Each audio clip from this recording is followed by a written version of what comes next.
Hello students.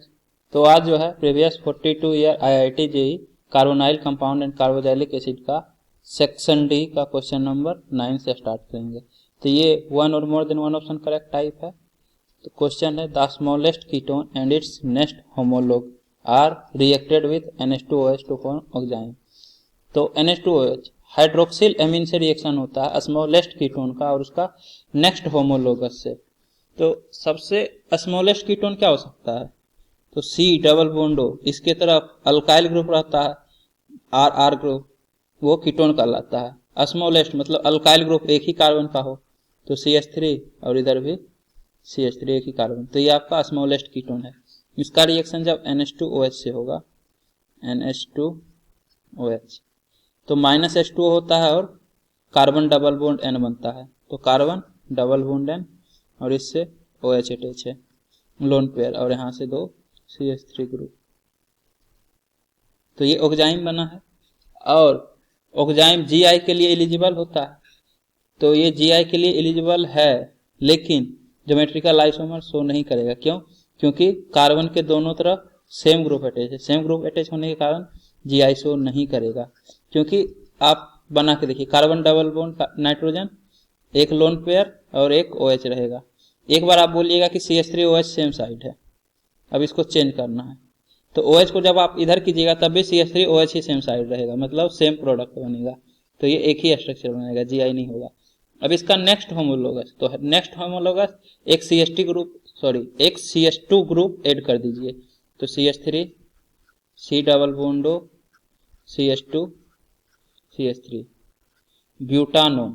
अब फिर से ऑक्साइन के साथ ये भी रिएक्शन करेगा NH2OH तो -H2O होगा। तो कार्बन डबल बॉन्ड नाइट्रोजन और OH और एक तरफ मतलब इस कार्बन से एक मिथाइल ग्रुप और एक इथाइल ग्रुप C2H5 और CH3। तो ये जो है GI के लिए एलिजिबल है। क्यों? क्योंकि डबल बॉन्ड कार्बन के लोग दो डिफरेंट ग्रुप अटैच है। एक बार OH और इथाइल ग्रुप सेम साइड होगा C2H5 और CH3 और यहाँ से लोन पेयर, और दूसरा में OH और CH3 एक साइड हो सकता है। Carbon double bond nitrogen OH इस तरफ आ गया, लोन पेयर इस तरफ आ गया, तो यहाँ से CH3 और C2H5।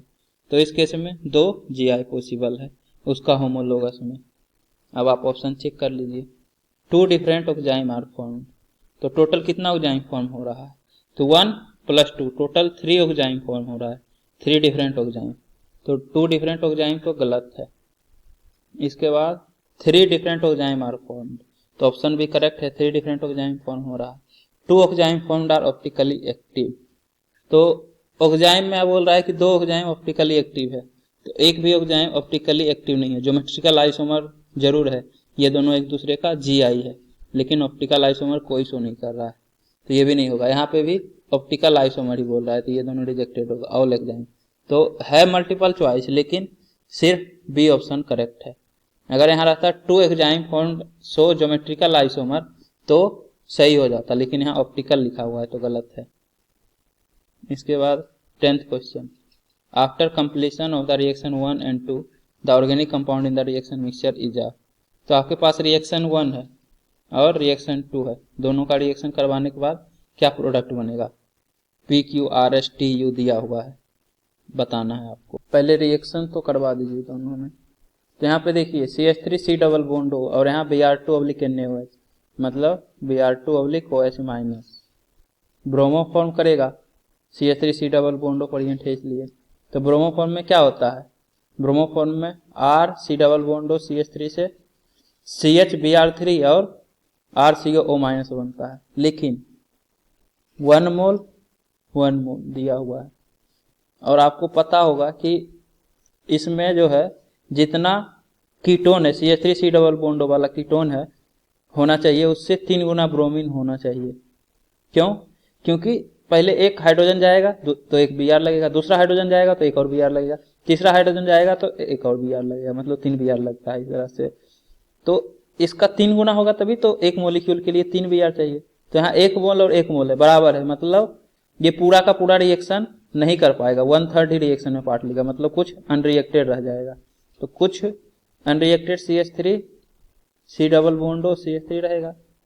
और जब ये रिएक्शन करेगा तो CHBr3 प्लस RCOO माइनस बनाएगा, और R ग्रुप आपका CH3CO है तो CH3COO माइनस बनाएगा, तो दिस प्लस CH3COO माइनस, और इसके साथ Na प्लस रहेगा अट्रैक्शन में, मतलब CH3COO Na बनेगा, और साथ में ब्रोमो प्लस CHBr3। तो आप देखिए क्या क्या है यहाँ, T है CH3C double bond Na, U है T और U, तो इस केस में T, ये T है, U है और P है, अनरिएक्टेड P, जो रिएक्शन में पार्ट नहीं ले पाएगा क्योंकि ये ज्यादा है तो कुछ बच जाएगा, तो P अनरिएक्टेड भी रहेगा।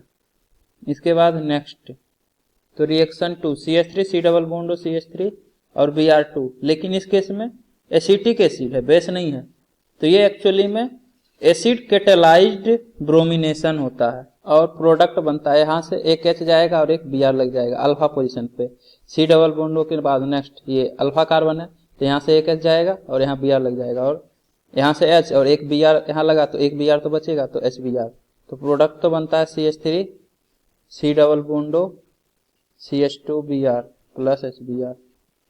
तो इस केस में एक मोल के लिए एक मोल ही चाहिए क्योंकि एक ही ब्रोमीन रिएक्शन कर रहा है, तो आपका अनरिएक्टेड ये नहीं बचेगा, तो यही दोनों प्रोडक्ट होगा। अब इसका मैकेनिज्म भी बता देते हैं क्योंकि ये उतना इम्पोर्टेंट है नहीं, तो लेक्चर के टाइम जब हम थ्योरेटिकल पार्ट बता रहे थे तो वहाँ पे हम एसिड कैटेलाइड ब्रोमिनेशन ऑफ कीटोन नहीं बताए थे, मतलब अल्फा हेलोजिनेशन ऑफ कीटोन। तो पहले एसिटिक एसिड, एसिडिक मीडियम मतलब H+, तो ये जो ऑक्सीजन के पास लोन पेयर है ये H+ एक्सेप्ट करता है, H+ एक्सेप्ट करता है तो OH+ बनाता है, CH3 C double bond H और इस पे पॉजिटिव चार्ज, उसके बाद CH3, तब ये जो पाई बॉन्ड है ये ऑक्सीजन की तरफ शिफ्ट होगा, क्यों, क्योंकि ज्यादा इलेक्ट्रोनेगेटिव ऑक्सीजन है, तो पॉजिटिव चार्ज यहाँ पे आ जाता है कार्बन पे, तो CH3 कार्बन OH प्लस और CH3। इसी तरह का कुछ होता था स्टेरिफिकेशन में, ईस्टर बनाने के लिए भी मैकेनिज्म आप देखिएगा तो वही होता था, पहले H+ एक्सेप्ट होता था, RCOOH जो है उस केस में कीटोन नहीं रहता था, RCOOH रहता था, ये डबल बॉन्ड H+ एक्सेप्ट करता था, फिर ये बॉन्ड शिफ्ट होता था तो कार्बन पे पॉजिटिव चार्ज, वही काम यहाँ पे भी हो रहा है। इसके बाद ये जो CH3 है इसको आप इस तरह से लिख सकते हैं CH2 और इससे एक H, तो ये CH3 हो गया। अब एलिमिनेशन के टाइम देखे थे कंसंट्रेटेड H2SO4 से ROH जो रहता था, मान लीजिए CH3 CH2OH, तो H2O H+ एक्सेप्ट करके H2O निकल जाता था पॉजिटिव चार्ज, और यहाँ से H CH2H से H+ ये इसे शिफ्ट होता था और H+ रिलीज हो जाता था, तो यहाँ डबल बॉन्ड, वही काम यहाँ पे भी होगा, ये इस तरह से अपना बॉन्ड शिफ्ट करेगा और H+ रिलीज हो जाएगा, तो यहाँ से डबल बॉन्ड आ जाएगा और ये H+ चला गया, तो आपके पास CH3 नेक्स्ट कार्बन से OH और डबल बॉन्ड CH2 ये बनेगा, ये इनोल फॉर्म है, ऐसे आप यहाँ से देखिए इसका इनोल फॉर्म यही तो है कीटो का, लेकिन बेस के प्रेजेंस में टोटोमेरिज्म होता था इसलिए ये अनस्टेबल भी होता है, अनस्टेबल होता है तो ये Br2 के साथ फटाफट रिएक्शन कर लेगा, इसीलिए एसिडिक मीडियम में रिएक्शन होता है क्योंकि अनस्टेबल है, फटाफट रिएक्शन करेगा।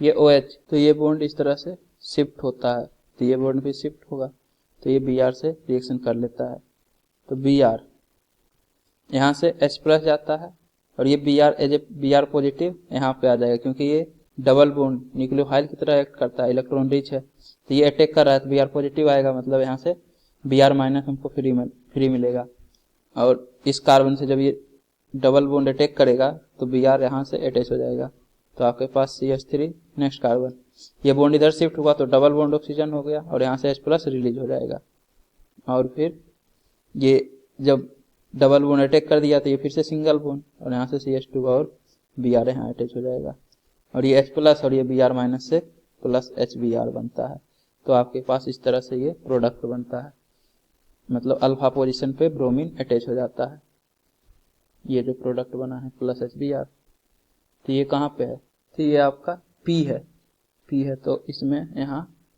P बनेगा, और जब यहाँ P बन रहा है तो ये आपका P नहीं होगा, हमको लगा P में CH3 C डबल बॉन्ड और CH3 लिखा हुआ है, तो ये P नहीं है, ये आपका रिएक्शन 1 वाला ही प्रोडक्ट मतलब रिएक्टेंट है। अब ऑप्शन आप चेक कीजिए। रिएक्शन 1 पी, तो रिएक्शन 1 में पी नहीं बन रहा है, रिएक्शन 1 में यू बन रहा है, एसीटोन, हाँ तो एसीटोन भी रहेगा, और रिएक्शन 2 में क्यू कोमा एसीटोन, रिएक्शन 2 में तो सिर्फ पी बन रहा है तो ये भी नहीं होगा। सी, फर्स्ट में टी यू कोमा एसीटोन, तो हाँ फर्स्ट में T comma U comma acetone बन रहा है, ये देखिए टी यू और एसीटोन, और रिएक्शन 2 में सिर्फ पी बनता है तो पी, तो ऑप्शन सी करेक्ट है। डी भी चेक कर लीजिए, एस कोमा एसीटोन, तो सिर्फ पी बनेगा रिएक्शन 2 में, तो ये भी रिजेक्टेड, तो 10th का आंसर सिर्फ सी होगा। इसके बाद 11th question, the major product of the following reaction is, तो मेजर प्रोडक्ट बताना है, तो आपके पास KOH कोमा H2O है तो बेस है, तो C डबल बॉन्ड के बाद नेक्स्ट, तो ये कार्बन से अटैच हाइड्रोजन एसिडिक होगा, तो बेस के साथ रिएक्शन करेगा तो यहाँ से H प्लस चला जाएगा, तो H प्लस जाएगा तो यहाँ निगेटिव चार्ज आ जाएगा, कार्बन आयन मतलब न्यूक्लियोफाइल, तो ये निगेटिव चार्ज न्यूक्लियोफाइल बनाया, न्यूक्लियोफाइल नेक्स्ट इस कार्बोनिल पे अटैक करेगा, तो अटैक करेगा न्यूक्लियोफिलिक एडिशन मतलब इस कार्बन और इस कार्बन के बीच में बॉन्ड बन जाएगा, और ये डबल बॉन्ड इस तरह से शिफ्ट होगा तो O माइनस बनाएगा, तो आपके पास ये देखिए 6 मेंबर्ड का रिंग है, और यहाँ से एक O माइनस अटैच कर दीजिए पहले, तो फिर यहाँ से एक कार्बन अटैच हुआ, उसके बाद कितना कार्बन है टोटल 1 2 3 4, और ये यहाँ से अटैच हो जाएगा मतलब इसके नेक्स्ट पोजीशन से, तो यहाँ से अटैच होगा, तो ये 1 कार्बन हो गया, 2 कार्बन हो गया, 3 कार्बन हो गया, उसके बाद फिर इस तरह से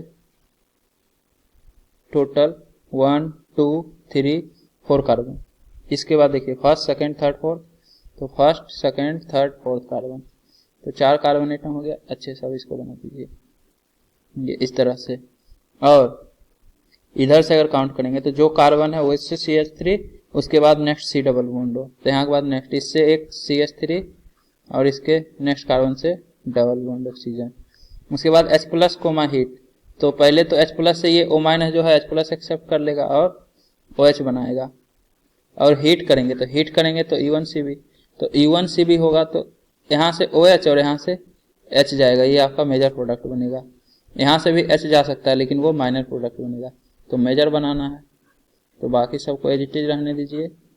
A1CB मैकेनिज्म के बाद यहाँ से जो डबल बॉन्ड आएगा, और यहाँ एक CH3 था और यहाँ डबल बॉन्ड ऑक्सीजन था, ये आपका मेजर प्रोडक्ट, और डबल बॉन्ड यहाँ की जगह अगर यहाँ लगाएंगे मतलब ये OH और ये वाला हाइड्रोजन जाएगा तो आपका माइनर बनेगा। मेजर बताना है तो ये वाला होगा, ऑप्शन चेक कर लीजिए, तो यहाँ से डबल बॉन्ड, तो ऑप्शन ए करेक्ट है। यहाँ पे लगाया तो ये माइनर प्रोडक्ट बनेगा, मेजर पूछ रहा है तो मेजर तो एक ही होगा, मोर than one option correct type भले है लेकिन एक ही आंसर आएगा ए। इसके बाद next, in the following reaction the product S is, तो सबसे पहले O3 जिंक ऑब्लिक H2O मतलब ओजोनोलिसिस हो रहा, तो ओजोनोलिसिस में डबल बॉन्ड तोड़ो ओ जोड़ो, तो यहाँ भी एक ऑक्सीजन यहाँ भी एक ऑक्सीजन, तो इस कार्बन से C double bond O H, तो एल्डिहाइड, सिमिलरली ये भी C double bond O H मतलब एल्डिहाइड, बेंजीन। इसके बाद यहाँ पे एक CH3 अटैच है तो इसको अटैच कर दीजिए। नेक्स्ट, यहाँ से नेक्स्ट कार्बन, तो ये आपका CHO बन गया। इसके बाद इस कार्बन से एक CH2 ग्रुप अटैच है, उसके बाद नेक्स्ट कार्बन ये CHO बन जाएगा, क्योंकि इसके बाद next C double bond oxygen से मतलब कार्बन से ऑक्सीजन ऐड होगा, ये आपका R हो गया। अब इसका रिएक्शन करवा रहे हैं अमोनिया से, तो NH3 न्यूक्लियोफाइल की तरह एक्ट करता है, तो न्यूक्लियोफाइल और कार्बोनिल न्यूक्लियोफिलिक एडिशन, तो ये C डबल बॉन्ड OH है एक्चुअली में इस तरह से, तो न्यूक्लियोफाइल अटैक करेगा तो ये O माइनस बना लेगा, तो कार्बन और नाइट्रोजन के बीच में बॉन्ड बन जाएगा। सिमिलरली यहाँ पे भी वैसा ही होगा, एक पूरा डिटेल में बताते हैं, दूसरा वही काम कर देंगे। यहाँ से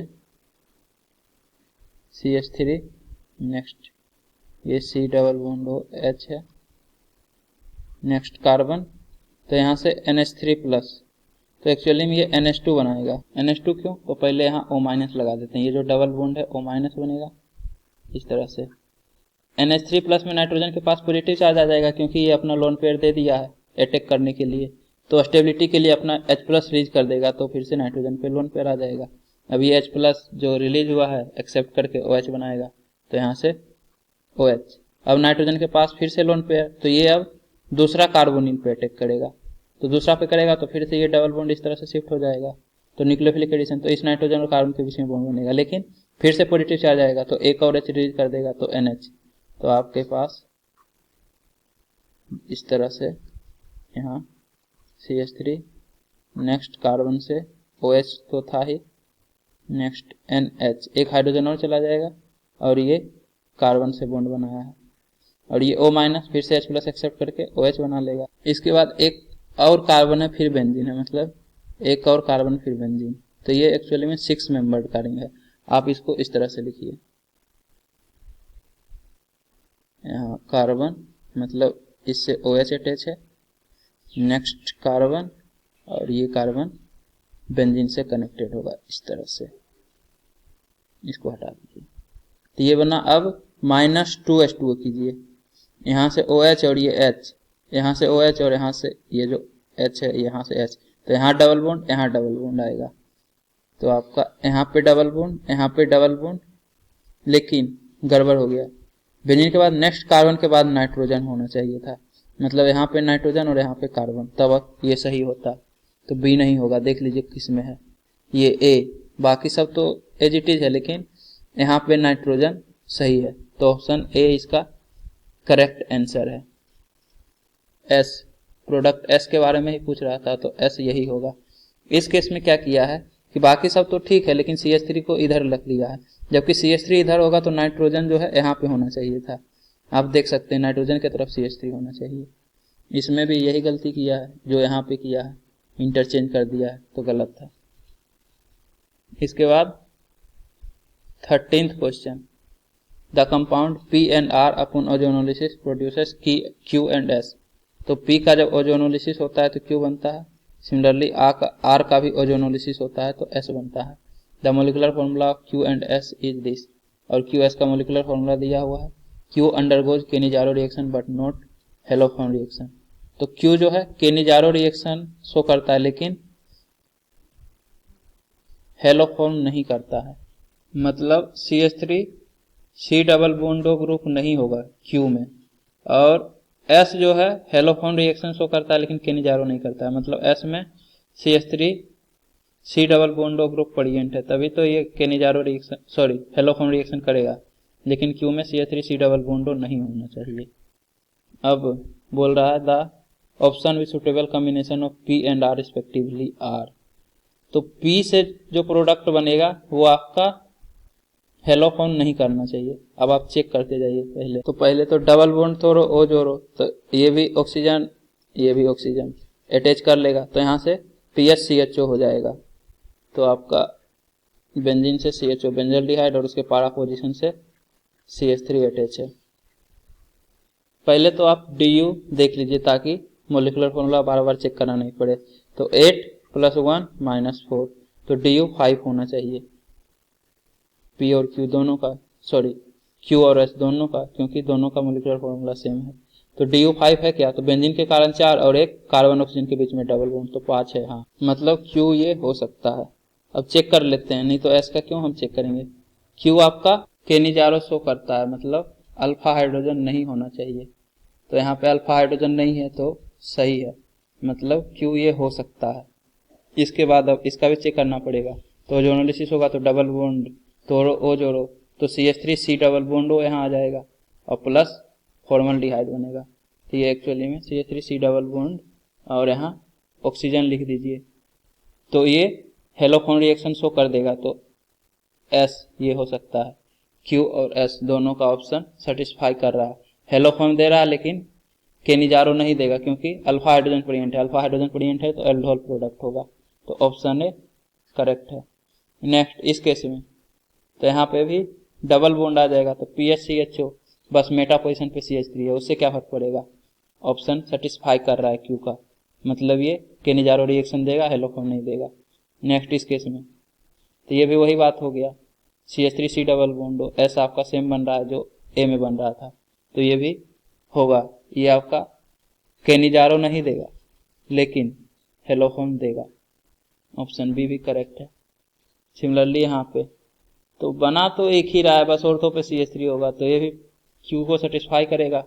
एस, तो एस में चेक कीजिए CH3 डबल बॉन्ड हो, लेकिन एक कार्बन बढ़ गया है, यहाँ पे भी एक CH3 लग गया है। यहाँ ध्यान दीजिए, जब यहाँ आप CH3 डबल बॉन्डो लगाइएगा तो टोटल कार्बन बढ़ गया 6 + 1 + 1, 6 + 2 8 + 1 9 हो गया। मोलिकुलर फॉर्मूला ही सेटिस्फाई नहीं कर रहा, बाकी सब कुछ सेटिस्फाई कर रहा है, मतलब ये केनिजारो रिएक्शन नहीं दे रहा है, हेलोफोन दे रहा है, क्योंकि CH3 डबल बॉन्डो ग्रुप अटैच है।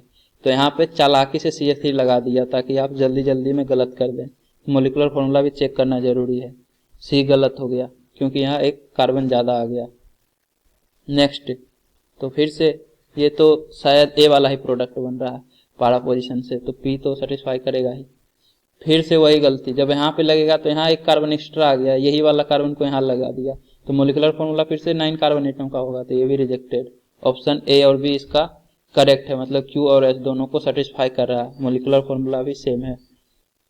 इसके बाद अब 14th question, the reaction leading to the formation of 135 tri methyl benzene. तो बेंजीन से 135 पे मिथाइल ग्रुप अटैच कर दीजिए, तो CH3 फर्स्ट पे, सेकंड, थर्ड पे, फोर्थ, 5 पे। तो ये आपका 135 ट्राई मिथाइल बेंजीन है और इसका कॉमन नेम होता है मेसिटिलीन। मतलब आपको बताना है किस केस में मेसिटिलीन फॉर्म होगा। ऑप्शन ए, एसीटोन का रिएक्शन कंसंट्रेटेड H2SO4 हीट। तो आपको पता होगा कि कंसंट्रेटेड H2SO4 जो है डिहाइड्रेटिंग एजेंट है, मतलब -H2O होता है, तो इससे मेसिटिलीन बनता है। कैसे बनता है? तो ये एक्चुअली में CH3 C double bond O CH3, next CH3 C double bond O CH3, एक और रहेगा, तो यहाँ से CH3 थोड़ा नीचे लिखिए, CH3 C double bond O CH3।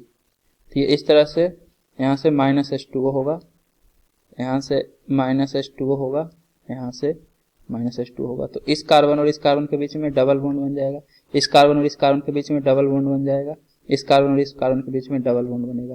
तो ये देखिए कार्बन, फिर नेक्स्ट कार्बन से डबल बॉन्ड, और इससे एक CH3 पहले से अटैच था, CH3।